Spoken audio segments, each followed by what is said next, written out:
La Dirección de Medios Electrónicos Telemática, Dimetel, en transmisión conjunta de radio y televisión, presenta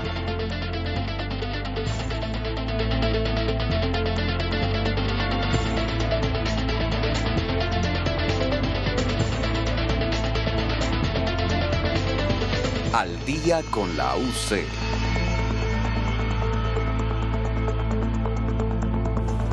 Señoras y señores, muy buenas noches. Realmente un placer estar con todos ustedes. Este es el servidor Ángel Peroso en este programa Al Día con la UC, donde se refleja constantemente lo que es pertinente para la universidad y también dentro de lo que es su área de influencia en el entorno inmediato. Por supuesto, esta es una transmisión conjunta a través de UCTV, el canal del saber, y también Radio Universitaria 104,5 FM. Bienvenidos a este programa. Hoy tenemos como invitado al profesor José Ángel Ferreira, quien es el vicerrector administrativo de la Universidad de Carabobo, con quien tendremos la oportunidad de profundizar sobre diversos aspectos dentro de lo que es este programa tan ameno que pretendemos hacerlo, porque ya definitivamente se acerca diciembre, estamos en épocas próximas para felicidad, se anunció ya lo del pago del bono navideño y en fin, profesor, tantas cosas que hablar del 2014 y lo que está en el tapete. Bienvenido al programa. Bueno, Peroso, gracias por esta oportunidad. En efecto, estamos cerrando el año. De hecho, la universidad se va de vacaciones, o sea, de receso vacacional, mejor dicho, el viernes 18 de diciembre y regresa el lunes 12 de enero. Es oportuno decirlo para que, vamos a decir, toda la dinámica presupuestaria se vaya ajustando en función de un calendario que estamos haciendo desde hace 3 años, en los cuales nos vamos en la finales de la segunda quincena y regresamos en la segunda quincena de enero. En efecto, en los últimos días como hablamos antes de comenzar el programa, vamos a hablar acerca del presupuesto 2014, el presupuesto 2015, del régimen de pensiones y jubilaciones, que es un tema que está de moda ante la comunicación de los fondos al señor ministro. Y el último punto es acerca de las perspectivas que vamos a tener para respecto a ese año. El aguinaldo, va a ser pagado este viernes 21. Ha sido un año bastante difícil 2014, pero yo te puedo decir que está concluyendo satisfactoriamente. Si tú te recuerdas, tú me entrevistaste aquí hace cerca de un año, yo decía, estoy preocupado porque presupuestamos solamente 10 meses en términos de 401, de gastos de personal, de enero a octubre. Desde el mismo mes de enero empezamos a hacer diligencias para obtener los recursos de noviembre y diciembre. Y tuvimos en este año 4 ministros. Es una cosa realmente compleja porque sí, cuando tú hablabas con un funcionario en Caracas, el funcionario llegabas a un acuerdo con él y te cambiaban el funcionario. Entonces todo, vamos a decir, triplicó los esfuerzos que teníamos que hacer con respecto a Caracas. Pero afortunadamente están saliendo las cosas, nos enviaron los recursos en noviembre y diciembre y nos enviaron los gastos de funcionamiento que, si bien terminan deficitarios, al menos podemos cerrar el año satisfactoriamente y prepararnos para el inicio de un nuevo año en el año 2015. En este contexto, los aguinaldos van a ser pagados el 21. El oficio de los aguinaldos nos llegó el lunes a mediodía cuando estamos en el Consejo Universitario. Y los recursos llegaron ayer como a las 1, 2 de la tarde. O sea, siempre hay una diferencia como de 24 horas entre un recibo, entre el aviso y la concreción definitiva de los recursos. 72 horas después se da el pago y nosotros les decimos a todo el mundo que es el viernes para estar sobre seguro, pero algunos van a cobrar el jueves, ¿ok? Ahora, oficialmente es el viernes. ¿Por qué algunos? Porque eso tiene que ver mucho con la movilidad bancaria, con la cuenta en la cual te depositan. La gente que está en el Venezuela, por ejemplo, siempre cobra antes, pero la diferencia es de horas. Entonces, para no generar faltas expectativas, preferimos decir a todos el viernes, aunque muchos van a cobrar el jueves por adelantado. Profe, lo felicito por esa memoria de que hace un año nos tuvimos la oportunidad de interactuar y realmente, ciertamente fue así. A propósito de esto del banco, movimientos bancarios, en el día de ayer se registró una situación con lo que es el abono de la parte de prestaciones, lo que son los intereses. ¿Qué ocurrió y cómo se resolvió la situación? Nosotros, esa fue una cosa exclusivamente para los empleados, porque nosotros tenemos 3 bancos con los cuales se maneja el fideicomiso. Hay que recordar que la Universidad de Carabobo, junto con la Universidad de los Andes, la Universidad Nacional Experimental del Táchira y la Universidad Nacional Experimental de Guayana, estas solamente con sus empleados, fueron las únicas universidades que pasaron al régimen nuevo de prestaciones sociales. Esto es, vamos a decir, una cosa muy especial porque ya estamos en un tercer régimen, pero todos recordamos que había un régimen que tenía que ver con la retroactividad de las prestaciones sociales. Nosotros estamos en un segundo régimen que es más moderno y que en teoría paga más rápido que el otro. Y en efecto, en cierta manera ha sido así, independientemente de la polémica de cuál es mejor o peor. Ese régimen de prestaciones sociales incluye que, vamos a decir, el hecho que lo maneja un banco, ese banco maneja un fideicomiso. En el caso de los profesores, el Banco Venezuela; en el caso de los obreros, el Banco Provincial, que ellos tienen una protesta en este momento porque quieren cambiar el provincial, el BNC. Ajá. Y en el caso de los empleados, el Banco Mercantil. El Banco Mercantil recibe la notificación, los recursos se gestionaron, tardaron en llegar, había un atraso con esos recursos, pero te acabo de decir justamente que es en los últimos meses, en los últimos días que se ha despejado el proceso de los recursos. Bueno, y a Dios gracias, llegaron unos recursos para cancelar unos meses de los 5 días de prestaciones que se acumulan mensualmente. En el caso del Banco Mercantil, a él se le da la orden para pagar, para hacer los abonos en nómina.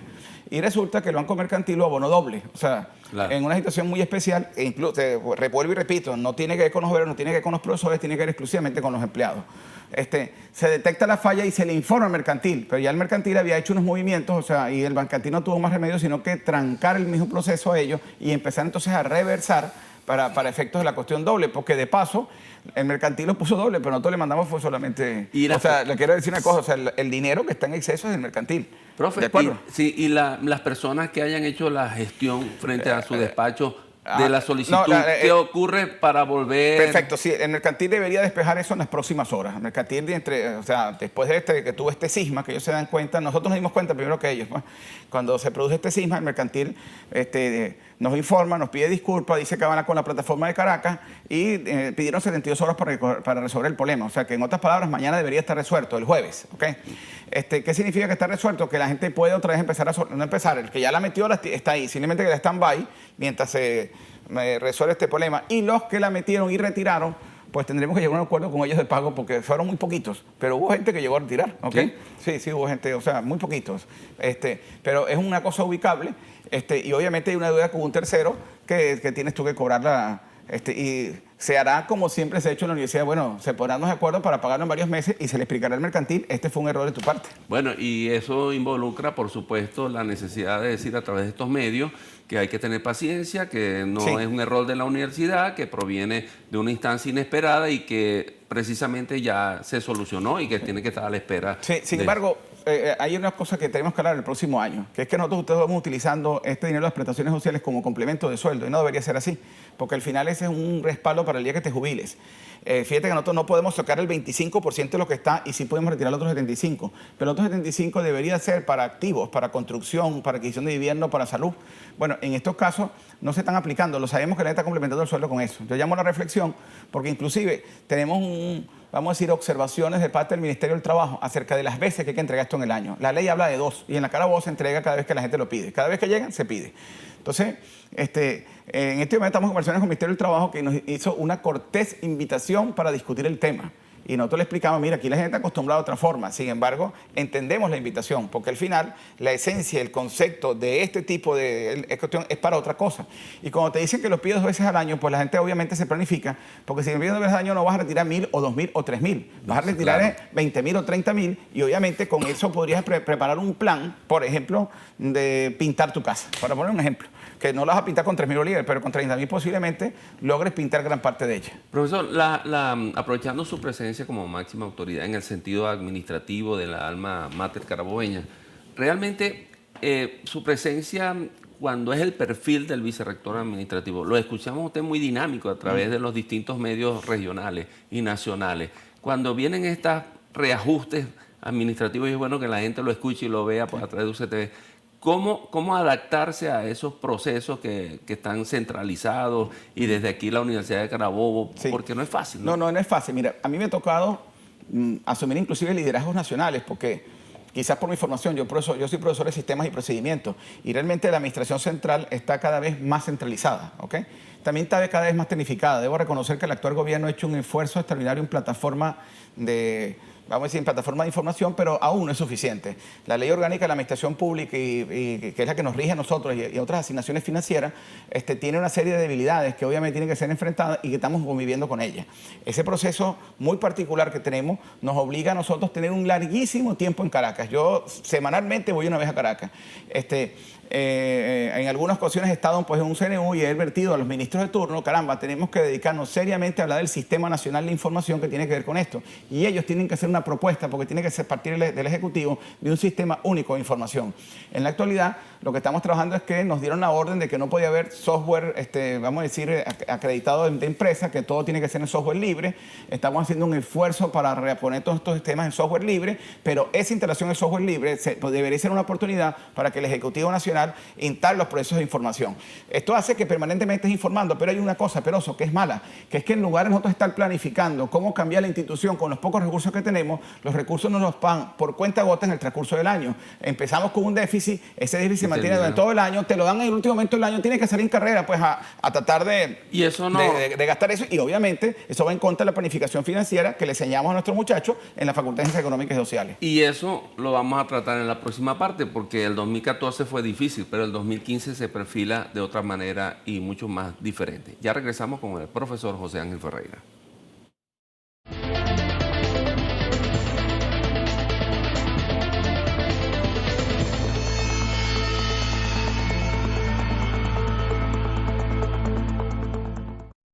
De regreso con el programa Al Día con la UC, con la presencia del vicerrector administrativo de la Universidad de Carabobo, profesor José Ángel Ferreira. Si le recordamos que si usted quiere de nuevo contactar el contenido de este programa muy valioso, porque estamos hablando y tenemos que seguir hablando sobre el impacto financiero de nuestra universidad, usted puede sintonizar o a través de las redes sociales, como se especifica ahí en pantalla, a través de Facebook UCTV1, Twitter @UCTV y por YouTube UCTV Web. Repito, por Facebook UCTV1, por Twitter @UCTV y por supuesto por YouTube UCTV Web. Dicho esto, continuamos con el profesor José Ángel Ferreira. En el segmento anterior, en la parte anterior, hablábamos sobre el impacto de algunos procesos administrativos 2014, pero hay una transición que conlleva a pensar en lo positivo o en la incertidumbre. Sí, bueno, fíjate. Yo, como te dije anteriormente, considero que el 2014, con los grandes esfuerzos de 2014, lo vamos a cerrar satisfactoriamente. No quizás lo que quisiéramos, no lo ideal, no lo soñado, pero satisfactoriamente, al menos cumpliendo los proveedores y cumpliendo nuestra gente en términos de gastos de personal en la mayoría de los rubros que debemos. Pero estamos muy preocupados por el 2015 y hemos tenido, vamos a decir, a nivel nacional una gran connotación. En la Comisión de Presupuesto del Núcleo de Vicerrectores hemos sido bastante activos, como tú me dijiste anteriormente. Mandamos una carta a Berú y en el próximo CNU del próximo martes va a ser tratado el punto que llevan los vicerrectores administrativos, que en este caso lo voy a llevar yo porque justamente voy a representar a todos los vicerrectores administrativos y voy a tener una representatividad en el CNU para hablar acerca de cómo veo nosotros el 2015. Yo tengo aquí unas gráficas que las voy a tratar de escribir, pero voy a tratar de ser muy pedagógico con esto. Mira, el ministro ha dicho que tenemos mucha más plata para el año que viene. Y es verdad. El asunto está en lo siguiente. Cuando mandaron a hacer la pauta el presupuesto 2015, nos indicaron a nosotros qué es lo que hay que meter y qué es lo que hay que sacar. Y en ese momento nos dicen, usted va a trabajar con la convención colectiva hasta los ingresos que le he dado del año 2013. Ojo, no, del año, sí, 2013. ¿Qué nos están diciendo? Nos están diciendo que nosotros tenemos que incorporar los aumentos de sueldo que hubo en el 2013, que fueron uno de 25% y otro de 25%. ¿Ok? Claro. Esos dos aumentos de sueldos que hubo significan un incremento nómina del 54-55%, únicamente esos aumentos para la parte salarial. Pero la parte no salarial, que es importante, también tuvo unos aspectos significativos en nuestra convención colectiva única. Al final, ¿cómo se traduce esto? Que en ese momento te están diciendo a ti, ojo, vamos a incrementar tu presupuesto en un 60%. Ajá. Pero entonces, en lugar de 60%, me dan un 40% de incremento y queda un déficit de 20%, que es el 50% del presupuesto. Ese déficit de 20% es, para hacerlo sencillo, es lo siguiente. Tú le vas a decir, un padre de familia le va a decir a la madre de sus hijos, mi amor, vamos a aumentar la mesada a los niños y le vamos a dar cada uno 100 bolívares mensuales este año. Ajá. Y aquí están 900 bolívares. La mamá dice, bueno, ¿y cómo es esto? Si tú me das a todo el año, tienes que darme 1.200. Claro. Entonces la mamá tiene dos opciones, o paga cada mes así y se queda con 3 fuera de base, o simplemente da menor cantidad, porque le dieron una orden, pero esa orden al final está incompleta porque nos dieron menos dinero. Entonces fíjate, en el 2014 nos dieron 8.986.891.388. Ajá, nos dieron en gastos de personal cerca de 9 millardos. En el 2015 nos están dando 13. Ajá, es un incremento del 46%, pero ¿cuánto necesitamos? 66. Entonces, obviamente, significa un déficit. Vamos a la parte de gastos de funcionamiento, que es la peor, porque en gastos de personal vamos a decir, hubo un incremento, y eso es lo que dice el ministro, pero en gastos de funcionamiento, por ejemplo, nosotros la Carabobo teníamos 199.794.152 para el 2014. O sea, esta fue la asignación inicial del 2014. Y para el 2015 tenemos apenas 203.982.041. Un incremento del 2,10% únicamente. Y ese 2,10% únicamente, eso sin contar la inflación del 70%, el tipo de cambio que todos conocemos, que hay 4 tipos de cambios en el país, los precios de escasez que obviamente pues encarecen todo el asunto, y tú te encuentras con que efectivamente esto es imposible de manejar así. ¿Y con la inflación? ese 2%. No está considerada. Pero al final, en todo el país, porque hay universidades que están por debajo. Mira, la ULA tiene menos 22% y la Universidad de Oriente menos 8%. Yo no sé cómo van a ser estas unidades hermanas. A las centrales subieron el 6,81%, a nosotros el 2,10%. Hoy la rectora de la central sale hablando de esto, apenas con 6%, lo sale ella diciendo, bueno, está mejor que nosotros apenas tenemos el 2%. El total acumulado de todo el país, de todas las universidades del país, es 13% de incremento en gastos de funcionamiento, y la inflación de este año va a estar en 50 y pico %. Pero de paso, la que viene acumulada de otros años, tampoco está considerada. Y esa proyección está enmarcada dentro de lo que es el presupuesto anual de las universidades. Sí, o sea, nosotros nos están dando una cantidad para funcionamiento irreal, pero para gastos de personal es deficitaria, porque como te acabo de poner con el ejemplo del padre y la madre, no va a alcanzar, y ahora vamos a ver las consecuencias.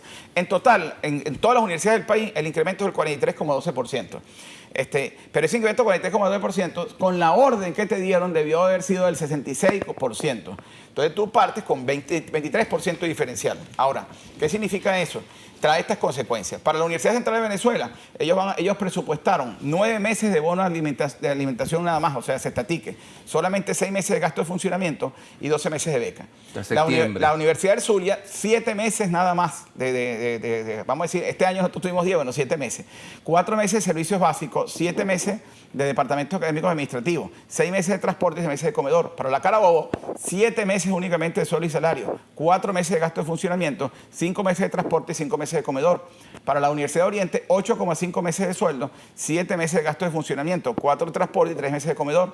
Para Guayana, 10 meses de gastos de personal, 3 meses de gasto de funcionamiento. Para la UPEL, 6 meses únicamente de gasto de personal y 6 meses de gastos de funcionamiento. Para la Nacional del Táchira, 11 meses de sueldo únicamente y 6 meses de gasto de funcionamiento. En todos los casos hay déficit de transporte, de comedor, de gastos de personal y gastos de funcionamiento. O sea, es un diagnóstico nacional que pretendemos llevarlo al CNV la semana que viene para explicar que nosotros no estamos en una onda de saboteo, estamos hablando exclusivamente de cifras, y que esas cifras son muy contundentes. Realmente el 2015 va a ser un año que, si se mantienen estas cifras, vamos a estar en el 2014.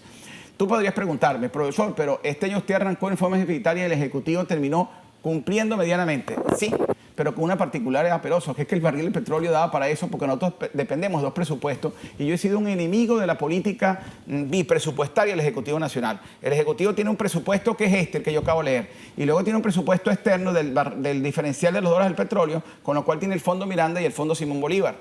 Este es el presupuesto ley, el que yo acabo de leer. Este es el presupuesto que está seguro. El otro depende de la discrecionalidad de los ministros, de la discrecionalidad del presidente y de los vaivenes de los precios del petróleo. Y si los precios del petróleo están en 75, este vaivén va a ser muy difícil de obtenerlo. Entonces, tu sueldo y mi sueldo pueden estar en peligro porque pueden estar por debajo. Y frente a ese panorama, frente a esa proyección que usted lo ha explicado en estas láminas, profesor, usted como vicerrector administrativo ya está proyectando solicitud de créditos adicionales. De hecho, porque no cumple. Vamos a decir que en el próximo CNU, que estamos en el 2014 y que entiendo que va a ser el último del año, en la cual, bueno, Dios gracias, yo voy a estar presente, va a haber un planteamiento, vamos a decir, de todos los vicerrectores del país, en una comisión que yo presido, donde hacemos un planteamiento de decir, no esperemos al fin de año para el crédito adicional, busquemos que existan 2 o 3 alternativas. Yo tengo mucho temor con el año en términos del proceso de, vamos a decir, de recursos para el año que viene y de los precios del petróleo. Entonces nosotros tenemos un planteamiento que tiene que ver con metas cortas, primer trimestre, pero danos los reales en enero. Y si no es posible en enero, en febrero, pero entonces pensemos en cuatrimestres, de forma tal de que podamos ejecutar planes y que esos planes los llevemos a cabo en forma conjunta, con la política que el Ministerio de Educación Superior esté designando en ese momento. El Ministerio ha perdido grandes oportunidades con nosotros al no hacer política conjunta. Y esa pérdida de política conjunta es pérdida de oportunidades para los jóvenes de nuestro país. ¿Y cómo solicitar o cómo prever optimismo frente a esos créditos adicionales cuando usted lo mencionó? el dólar está bajando considerablemente, los presupuestos anuales de proyección que hay son cuestionados por especialistas financieros y las universidades. Yo siento que por esta falta de diálogo tiene el Ejecutivo se pierden unas oportunidades importantes. Mira, hoy salen 22 leyes nuevas sancionadas por la ley habilitante que no las he leído, que las desconozco. Pero no veo ningún impacto, por ejemplo, con la LOCTI, con una de las mejores leyes que tuvo este país y que lamentablemente esa ley fue cambiada posteriormente porque la Ley Orgánica de Ciencia, Tecnología e Innovación le dio a esta universidad recursos importantes. Claro. Yo fui decano de Economía en la época de estos recursos y ahí están 5 o 6 laboratorios en la facultad todavía operativos andando. Hubo recursos para innovación, hubo recursos para publicación, hubo recursos para eventos y esto se dio porque justamente había una ley que de paso nos colocaba en contacto con el empresariado y era muy pero muy buena. Entonces, una ley como esta, Peroso, te financia los gastos de investigación sin tocar presupuesto universitario. Pero después de una modificación, todo se centralizó en Caracas, compraron un satélite, que me parece muy buena inversión, pero nosotros nos quedamos absolutamente por fuera y nosotros no estamos utilizando el satélite, nosotros, los universitarios, cuando podían haber conexiones con algunas universidades del país para efectos de utilización de eso en distintas áreas del saber. Pero justamente nosotros queríamos hacer unos planteamientos legislativos, no se nos atendió. Vamos a ver qué podemos hacer inclusive con la influencia que podamos tener, porque las universidades se van con un ministro de Educación a la Asamblea Nacional y proponen 2 o 3 leyes particulares. Mira, y ahí gran parte del problema de financiamiento de la educación superior se podrá resolver como en otros países del mundo. Y sobre eso, profesor, seguimos profundizando en la próxima parte cuando regresemos a este programa Al Día con usted. Ya regresamos.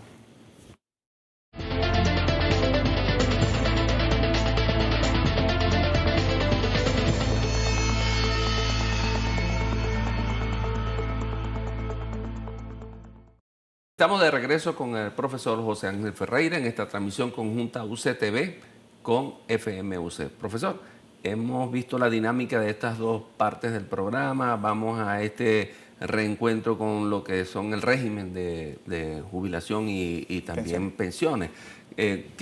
¿Cuál es lo que circunda ese tema? Pues? Como hablábamos, pero eso, vamos a decir, en el intermedio, nosotros, la gente tiene mucha preocupación con respecto a su futuro, sobre todo, vuelvo a decirlo, ante el hecho de que el año que viene venga una crisis, una magnitud tal, que la gente se sienta en ese momento amenazado en términos de sistemas de previsión social.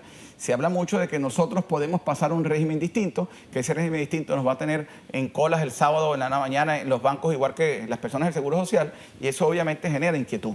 Miren, nosotros estamos en un sistema de seguridad social propio, o sea, la universidad fue la fundadora, es la pionera desde el año 76, cuando se dieron las pautas del CNU, en base a la ley del 70. La ley del 70, en el artículo 102, justamente prevé que las universidades tengan un régimen propio de seguridad social en términos de pensiones y jubilaciones. En el 76 hicieron las pautas y se crearon los fondos, y hizo que el régimen fuera contributivo. Contributivo es que nosotros contribuimos para ello. Ese régimen contributivo en algún momento debería ayudar a financiar cantidades importantes. No se hicieron los estudios actuariales, pero el régimen es contributivo porque yo contribuyo con 3% y tú con 1%. Es poquito, claro. Es poquito, pero esto hay que aclararlo y es poquito. Sin embargo, la universidad cumplió lo del CNU en el año 76. Entonces, esto nos trajo que nosotros teníamos un régimen que era contributivo porque tú y yo contribuimos, pero al final teníamos unas grandes ganancias. ¿Por qué? Porque cuando llegaban los 25 años para jubilarse, que es una edad, si se quiere, corta, en el momento que nos jubilaban, nos daban el mismo monto de la gente activa, o sea, nos daban eso. Teníamos un derecho a sobrevivientes interesante, que si yo muero, yo tengo hijos de trillizos de 10 años, pues mis hijos van a tener hasta la mayoría de edad mi pensión y jubilación, lo cual da una gran tranquilidad familiar en términos de previsión social. Igualmente mi esposa. Ascendencia directa, ¿no? No, y si ascendencia directa, y si tienes un hijo especial, y esto es una cosa única en el país, no hay otra gente que lo tenga en el país, si tienes un hijo especial, de por vida el hijo especial cubierto. Esa es una gran cosa en términos de respiración y como padres, ¿ok?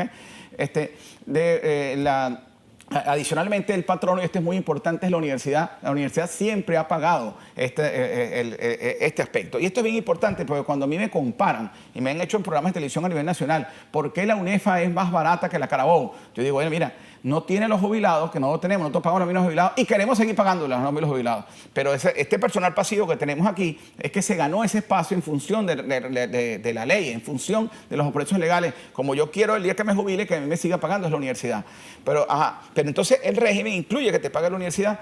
¿Y qué es lo que pasa con el régimen? Que salió una ley orgánica de sistema de seguridad social en el año 2003, dijo que se iban a respetar los regímenes que ya existían y les denominó preexistentes, pero dice que en un momento determinado va a haber un corte. Y ese corte en el momento que se dé, las personas que entren a la universidad en determinada fecha no van a tener ese régimen. Esto va en contra de la Constitución, esto va en contra de la progresividad de los derechos y nosotros estamos trabajando a nivel nacional y esa es la carta que le enviamos al ministro este domingo para que nuestro régimen sea reconocido como propio, no como preexistente, sino como propio. ¿Y qué significa que sea propio? Justamente que como nosotros nacimos antes de la Constitución del 99, antes de la Constitución del 60, en medio de la Constitución del 61, pero que se nos reconozca que nosotros fuimos pioneros junto con la Fiscalía, junto con el TSJ, junto con el CNE, junto con 7, 8, el Banco Central, y que justamente se nos dé el derecho a mantener este régimen en función de la progresividad de la ley. Esta es una pelea larga y compleja, porque la LOS dice que va a haber un sistema único para el país, que nos vamos a jubilar quizás en 30 o 35 años, que eso es lo de menos, pero que el monto nunca va a ser el 100% como nosotros lo tenemos. Y obviamente si tenemos un activo social importante, si tenemos un capital social que defender es este. Mira, yo aquí gano poquito. Yo no gano lo que como ejecutivo ganaría en otra dimensión. Yo disfruto mis clases. De hecho, estoy dando en este momento 2 materias este semestre. La gente me pregunta cómo, pero yo tengo, gracias, uno consigue el espacio, pues. Y yo disfruto como docente mis clases. Pero resulta que mis clases, al final, lo que me dan una remuneración yo soy profesor titular y el sueldo mío como tal es apenas 17.000 bolívares. Podría parecer alto por otras clases sociales, pero yo tengo que ser doctor para ser titular, yo tengo que tener todo un proceso de formación y obviamente es un sueldo bastante pequeño con respecto, por ejemplo, a lo que gana un general, que antes ellos no estaban parejos con nosotros y en este momento los generales ganan 60.000 bolívares, nosotros 17.000. Entonces, nosotros lo que sí tenemos que pelear a muerte es nuestro régimen de pensiones y jubilaciones porque es un régimen digno y ese régimen digno es el que tenemos que pelear. ¿Y se mantienen esas pretensiones de cambiar el...? Sí, se mantienen porque están en la ley, están escritas en la ley, en la LOS, en la Ley Orgánica de Seguridad Social, porque la ley al final lo que dice es que estamos en régimen de transición y que no va a respetar la transición, pero el día que se apruebe una ley especial que dice la ley que tiene que aprobarse y que tiene 12 años en mora, la ley especial de pensiones y jubilación y otras asignaciones económicas, ese día nosotros nos adaptamos a ella. Mira la espada de Damocles que tenemos. Claro. Entonces, ¿qué estamos hablando nosotros con el ministerio? Señores, nosotros no estamos adscritos a ese contexto en la ley. En la propia LOS hay salidas para reconocer nuestro sistema y en eso estamos. Yo aprovecho la oportunidad para invitar a una asamblea de profesores que vamos a tener el 29. La asamblea es una asamblea que justamente es para ver si la junta directiva que yo presido ha logrado sus objetivos. ¿Y los objetivos qué eran? Contribuir a pensiones y jubilaciones y hemos demostrado que nosotros sí contribuimos más allá de ese 3%, pero eso, porque obviamente multiplicamos el dinero. Claro. Y como contribuimos, nos merecemos mantenernos en el régimen. Y por supuesto aprovechamos y contamos la gestión administrativa financiera para ese logro. Que ese logro va más allá de una simple contribución, porque ese logro es decir, estamos en un régimen propio. Yo he venido contribuyendo, por eso es contributivo. Esa contribución no es mía, no es mi cuenta, no es una cuenta de ahorro mía ni una caja de ahorro. Es una contribución para fiscal, o sea, universal, para todos. Es para gastos de salud, para lo que sea, pero es universal. O sea, yo no la puedo usufructuar, pues yo contribuyo no la puedo pedir nunca porque es colectiva, claro. ¿De acuerdo? Es para pensión y jubilación. Y es solidaria porque los profesores activos los pagan cuando están activos y el día que se jubilan dejan de pagar. Y entonces, ¿por qué es solidaria? Porque una generación se la financia a otra. La LOS vino a poner, nosotros solamente éramos contributivos y universales, la Carabobo, o sea, era contributiva y era universal, pero pagamos por igual activos y jubilados. A través de una disposición del CNU del 2008 que nos dieron adáptate a la LOS, pues los jubilados dejaron de cotizar, entonces pasó a ser contributivo, universal y solidario. Esa es la pelea que tenemos, esa es la que queremos informar y en la dinámica universitaria hay de todo. Hay gente que justamente dice, disuelvan eso y yo me quedo con mis reales. ¡Qué barbaridad! Claro. Si tú haces eso, pierdes tu jubilación. Esa es una irresponsabilidad con tus hijos, una irresponsabilidad con tu familia y por supuesto con el colectivo universitario. Profesor, esas luchas, cuando uno encamina y ve los escenarios inestables para no llegar a una crisis, involucra la necesidad de estar unidos todos como comunidad. Vemos los profesores, los personal administrativos también tienen afectado, igualito el otro sector. En este momento la Universidad Venezolana, bueno, estamos en la Carabobo, ¿verdad? ¿Contamos con ese espíritu de defensa de esos intereses? Te respondo. Mira, la universidad tiene 2 contextos muy grandes y eso es una cosa interesante para discutir en los próximos años. Hay 12 universidades democráticas, 12 universidades que eligen sus autoridades, cosa que hablaremos al final si Dios quiere.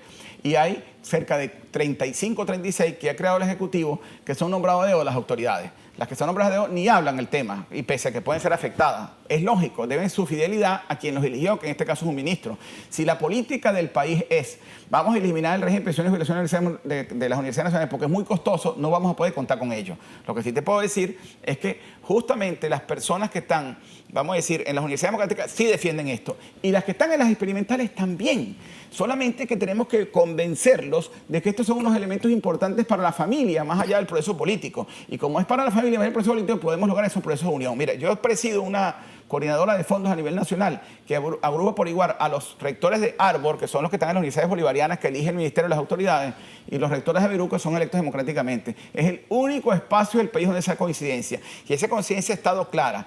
Nosotros hemos demostrado, inclusive la Contraloría en las auditorías que nos hizo, vamos a decir, lo reconoció, que hemos contribuido históricamente en los últimos 28 años a pensiones y jubilaciones. Entonces nosotros pedimos en correspondencia a eso que se nos respete nuestro régimen digno de pensiones y jubilaciones. Ok, profesor, cuando uno escucha a al máximo representante de la visión administrativa de la Universidad de Carabobo, también visualizamos, por ejemplo, que somos el alma mater, somos el futuro.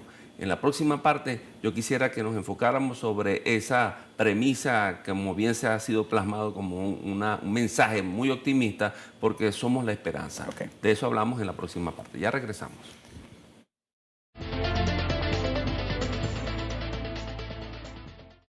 De regreso con Al Día con la UC. Ciertamente usted también puede sintonizar y apreciar el contenido de este programa a través de las redes que recordamos: Facebook UCTV1, Twitter @UCTV y YouTube UCTV Web. Vuelvo a repetirlo: Facebook UCTV1, Twitter @UCTV y YouTube UCTV Web. Usted sintoniza, se conecta a través de estas vías e inmediatamente podrá disponer del contenido por demás amplio, interesante y muy importante. Demasiado importante, que estamos tratando con el profesor José Ángel Ferreira, vicerrector administrativo de la Universidad de Carabobo. En la parte anterior decíamos sobre somos el alma mater, somos el futuro, somos la esperanza, profesor. ¿Hacia dónde se encamina esta filosofía de vida, filosofía de entendimiento y de optimismo? Bueno, fíjate que lo tenemos acá como una expresión de las universidades democráticas, ¿no? Somos el alma mater, somos el futuro, somos la esperanza, y tenemos cerca de 15 o 16 universidades que están participando en esta propuesta que estamos haciendo nosotros al Ministerio. Te voy a explicar qué es esto. De la última reunión de Berú, el núcleo de vicerrectores administrativos, la Comisión de Presupuesto, hizo un planteamiento de fondo con respecto a la implicación del presupuesto 2015 que hablamos en este programa hace pocos minutos. Y que nosotros hablamos, mire, le estamos tratando de decir al Ejecutivo, al señor ministro, tenemos una situación muy particular que enfrentar. Nosotros tenemos un problema en este momento de desencanto de los estudiantes universitarios. Los estudiantes universitarios se quieren graduar e irse del país. La muestra está en el escritorio de la rectora, lleno en este momento de solicitudes vamos a decir, de acreditación de notas para llevárselos al extranjero. Los decanos llenos de cartas de buenas conductas, de cartas din to din, de decano a decano, para entrar en universidades extranjeras. O sea, la cosa es extraordinaria lo que está pasando en este momento. La gente quiere estudiar afuera y quedarse afuera, ¿no? Pero lo interno el interno nos encontramos con que tenemos un deterioro de la infraestructura porque no hay presupuesto, que se ve simplemente a simple vista, pese a que hemos hecho unos esfuerzos en algunas direcciones y hemos logrado inclusive apoyo del Estado, por ejemplo, con lo del comedor universitario. En general, tú te consigues con que tenemos graves problemas de infraestructura, tenemos problemas de seguridad, tenemos problemas de laboratorio, tenemos problemas de suministro. Eso hace que la calidad de vida del universitario se deteriore, que la gente entonces no haga vida universitaria y al final produce desapego a la universidad y el desapego a la universidad se traduce en desapego al país. Mire, yo, igual que tú, estudiamos en una universidad pública. Esta universidad pública me dio 2 carreras y esas 2 carreras hizo que yo ejerciera en Venezuela con más o menos éxito porque le di valor agregado a mi país, mis profesiones. Caramba, yo me siento orgulloso de mi universidad y orgulloso de mi carrera y con mis carreras he logrado mantener una familia. Eso es lo que los muchachos quieren. Entonces nosotros estamos planteando al Ejecutivo, mire, inviertan aquí. Revisemos bien lo que hemos venido haciendo, porque si la gente se está yendo es porque no siente futuro en el país. Y una clave del futuro era la fábrica de esperanza que era la Universidad Venezolana. Por eso justamente somos el alma mater, somos el futuro, somos la esperanza. Si tú a un muchacho le das las herramientas adecuadas para él ejercer su profesión y que esas herramientas adecuadas lo hagan competitivo en un mercado complejo, pues obviamente estás haciendo algo muy grande por la patria. Y nosotros hemos sentido que en los últimos años lo que hemos tenido es simplemente un proceso de permanecer, de manejar la rutina y no de estimular el futuro de las nuevas generaciones. Y ese futuro parte por lo que podamos hacer los profesores con nuestros pocos recursos, pero por supuesto lo que puede hacer el Ejecutivo Nacional definiendo una clara política de educación que trate de cultivar que el talento se quede aquí. Entonces nosotros estamos en una cruzada de decir el talento en Venezuela se quede en Venezuela y ese talento tenemos que ver estimulando justamente a nuestros muchachos, viendo a ver qué planes podemos hacer, qué tenemos que hacer por supuesto con estos posgrados y qué opciones les podemos dar a la gente para que haga procesos de emprendimiento en Venezuela. Venezuela es un país para emprender. Estamos a tener un 2015 difícil a nivel económico, pero eso tenemos que educarlos en términos de emprendedores para que justamente puedan contribuir a la economía nacional, darle mayor vamos a decir, darle mayor inyección de recursos y que efectivamente podamos tener opciones, porque mira, el discurso no puede ser, este país no sirve y yo me voy. O sea, el discurso no puede ser, me robaron y me voy. El discurso no puede ser, no hay gasolina y me voy. No, por Dios. El discurso tiene que ser, ¿qué voy a hacer para brindar los procesos de seguridad? Estamos mal, pero tenemos que ir mejor. ¿Cuáles son tus aportes? ¿Y qué voy a hacer yo para que el país mejore? Porque al final, Peroso es un gran país.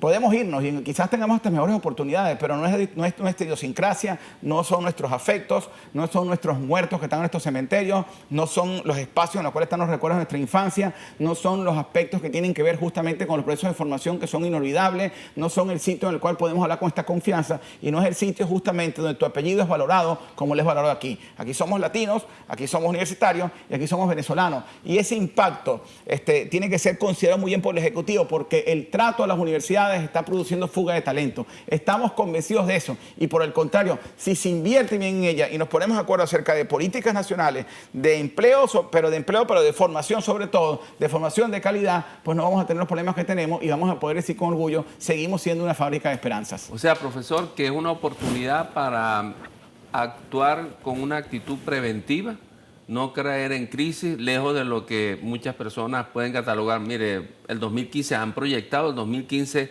como un año catastrófico por lo del dólar, sí, por cualquier circunstancia. Pero la actitud resiliente, la que hablamos, sí, el país como tal tiene que aportar. Y si bien es cierto, para el 2015 se aproxima un escenario bien difícil, creo que la actitud es lo que cambia todo. Por supuesto, nosotros debemos obviamente enfrentar, vamos a decir, al mal tiempo con buena cara. Y eso es justamente lo que va a venir. Ahora, tenemos una ventaja, sabemos que viene un mal tiempo. Como yo entiendo, hay un lapso para prepararse. Obviamente tiene que ver procesos de planificación familiar. Obviamente también tiene que ver procesos de iniciativa de buscar inclusive frentes de ingresos que tú puedas conseguir en términos justamente de proyección. Nosotros tenemos que buscar ingresos propios como institución, buscar elementos legislativos. Mire, yo hice una propuesta hace 4 años y no tuvo eco, que era de que como en 5 países que existen en el mundo, nuestros egresados en su declaración de renta ayudaran a financiar la educación superior en Venezuela. Eso produce un efecto muy bueno porque entonces la universidad va a buscar un egresado competitivo que genere ingresos y que esos ingresos vayan a esa institución. Y si no generas ingresos, no pagas porque simplemente es en la declaración de renta, cuando tengas el mínimo y que existe un porcentaje de esa declaración. Mire, eso dinamiza por completo el sistema. Todas las personas que han escrito de esto me han felicitado por la idea, pero incluso logramos introducir 3 veces el proyecto de la Asamblea Nacional y no hemos tenido respuesta. Y posiblemente este año en el núcleo de vicerrectores salgamos más bien entonces a buscar firmas y recogerlas para meterlas, porque justamente es un año de tropiezo, pero posiblemente sea un año de oportunidades para echar adelante iniciativas que quizás en otro momento y en otro contexto no podían hacerse. Proyecto de ley. Sí, la Ley Orgánica de Educación, cuestionada por nosotros porque tiene algunos elementos anticonstitucionales, tiene un aspecto acerca del financiamiento de la educación superior y dice que hay que redactar una ley de financiamiento de educación superior. Por Dios, o sea, existe la posibilidad y existe toda una tradición acerca de que nosotros podamos adaptar ese proceso de financiamiento y no dejarle financiamiento de la educación superior exclusivamente en manos del Estado y las privadas exclusivamente en manos de los particulares. Eso no existe. En otros países del mundo la educación privada es financiada no solamente por los privados sino por instituciones. Y en otros países del mundo siempre la educación pública ha tenido respaldo del sector productivo, pero se han hecho leyes para eso y esas leyes han contribuido a un mejor crecimiento económico y por supuesto un mejor país con mayor arraigo y donde tu talento no se va del país como nos está pasando ahorita, que es que la gente más preparada es la gente que se está yendo y eso va a tener un costo generacional importante si no hacemos un tratamiento de shock a tiempo. Profesor, aprovechando su presencia como vicerrector administrativo de la Universidad de Carabobo a través de UCTV y de la radio universitaria, para la comunidad usista en particular, tomando en cuenta todas estas proyecciones, ¿cuál es su mensaje directamente a esa comunidad? Porque tiene que ver trabajadores, profesores y también sus familiares. ¿Cuál es su mensaje? Yo estoy convencido que el 2015 es un año de definiciones. Es un año en el cual hay una elección a la Asamblea Nacional y es un año en el cual debe haber elecciones universitarias, las nuestras. Ese contexto se da porque 2 cosas. En este momento están trancadas las elecciones por el conflicto que existe en la sala constitucional con respecto a la Ley Orgánica de Educación y eso ha producido un conflicto inclusive interesante entre la propia sala constitucional y la sala electoral. Sin embargo, el hecho de que haya elecciones legislativas este año que incluso que prevén hasta composición del Congreso, puede ser un proceso de oportunidad para los venezolanos, incluso de incorporar nuevas leyes y que los legisladores que están en campaña ofrezcan lo que ofrecen los legisladores de todo el mundo, leyes para mejorar un país. No que un país se maneje por habilitantes, sino por el talento de sus legisladores a la hora de vender leyes. Y ese puede ser un año interesante porque va a haber más atención, lógica, pero la gente que maneja esto, la gente de clase media puede tener un peso relativamente importante si no se desanima cómo votar. Y en ese proceso al final vamos a producir elementos importantes de trabajo. Y luego estamos nosotros. Se dieron las elecciones en los Andes con todos los problemas. Vienen elecciones estudiantiles de la Carabobo, si Dios quiere. Deberían venir las de cogobierno que no tienen conflicto como consejo de escuela, facultad y universitario.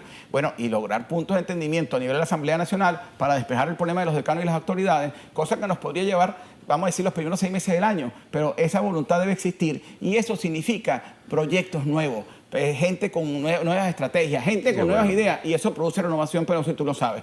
Pero al universitario como tal le digo que enfrentemos el año con inteligencia, que no nos dividamos entre nosotros, que no nos quedemos entre nosotros, que ubiquemos cuál es el norte principal, que es el mantenimiento de un alma mater poderosa, fuerte, plena, solidaria, que todos nos podamos entender y que ubiquemos justamente que siempre hemos andado solos en contra de todos los gobiernos, pero siempre hemos entendido que en esta comunidad nos debemos a la docencia, investigación y dirección y a la seguridad social de sus habitantes, de esa patria académica, esa soberanía que tenemos todos que defender. Optimismo total, profesor, pero yo sé que nos queda este minutico, pero ¿prevén aumentos para la universidad en estos meses? Sí. ¿Por qué? ¿Por qué hay aumentos? Porque la Convención Colectiva Única se venció.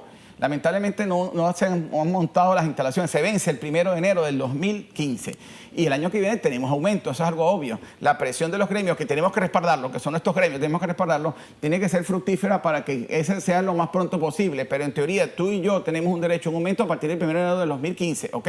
Que no va a ser 1 de enero porque no han hecho las discusiones todavía. Pero obviamente, si concluyen en abril o en mayo, pues sería en forma retroactiva y no tendríamos los aumentos. O sea, lo que podría decirte es que el bono vacacional del año 2015 ya debería venir con aumento. Y por supuesto el aguinaldo. Muchísimas gracias, profesor, por esa visión de positivo en cuanto a pesar de las adversidades, tenemos que creer en la universidad, creer en Venezuela y creer sobre todo en nosotros mismos. Gracias, profesor. No, gracias, pero... De verdad que fue un placer haberlo tenido con nosotros y será hasta la próxima oportunidad, cuando de nuevo estaremos con ustedes a través de Al Día con la UC. Como siempre, Cristian en la cámara, Ángel en la musicalización, en el sonido, también Alexander, Migdalia Alcira en la radio universitaria. El equipo completo para ustedes. Será hasta la próxima semana. Buenas noches.